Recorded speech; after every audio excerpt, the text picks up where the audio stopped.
Alright, welcome back to another TK Photo World Collectibles video. I get asked this quite a lot. Should I buy backwards? I've got a simple answer. Yeah! Let's go. TK421, why aren't you at your post? Because I'm busy buying collectibles, sir. Right, so should you buy backwards? Obviously buying backwards is buying older figures like this lot behind me. I mean, everyone's situation is completely different in it, but for me, I wanted to get into Hot Toys. I wanted to get all the older figures because some of the older figures are amazing. They're actually quite a lot better than some of the new ones, really, with regards to accessories and like actual just quality of the figure. So it's a bit of a no-brainer for me, being a big time Star Wars fan. So when I decided to sell everything, like my whole other what I was collecting at the time, and just focus on Hot Toys, best decision ever. So don't let anyone ever tell you don't buy backwards. If you've got the money to do it, you got to do it. The only little caveat with that is if you're worried about reissues. So I bought this R2-D2. I bought him not long ago, quite expensive because he's obviously an older figure. We know recently we're going to be getting C-3PO and R2-D2 from Attack of the Clones. Now some people might be absolutely gutted, just bought R2-D2 and it's getting reissued, the same as Luke Skywalker Best Spin outfit.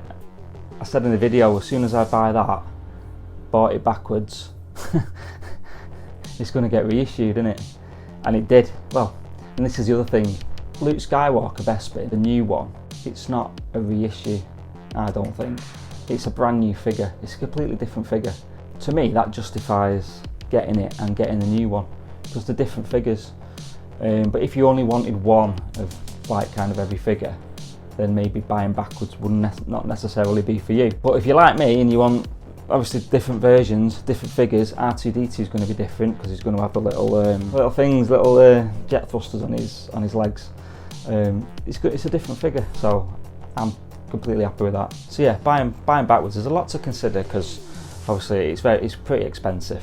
A lot of the time you're paying a lot over retail, or the retail value of the figures. I mean, not all the time, to be honest. I've got figures that are like similar sort of price to retail, so I'm totally fine with it. It's just kind of keeping up with the new figures as well, if you're collecting like the whole line or something.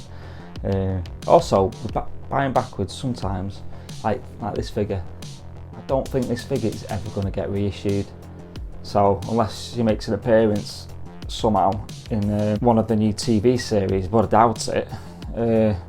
I mean, look at that figure. So if you want that, you're gonna have to buy backwards. You've got no other option really.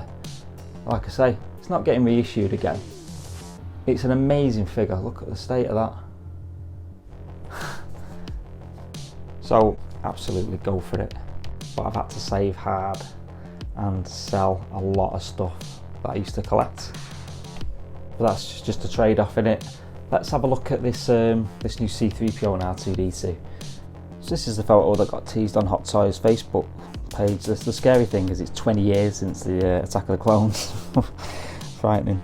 Anyway, C-3PO in the dark and R2-D2 in the dark, but you can kind of make out some of the details. I've just whacked the contrast up here now, just to get a better look at the figures. So it's obviously the Geonosis C-3PO and R2-D2 with these little thrusters stuck out. I think that's going to be amazing. So like that quick overview of why I think you should buy backwards if you can. If you're not worried about reissues, if you want the figures, obviously, it's really worth doing, I think. You might lose a load of value. I guess it's that you've got to weigh up. Do you care? It's not an investment. Well, it is an investment, but your investment isn't the main driving factor. So yeah, thanks for watching. See you in the next video.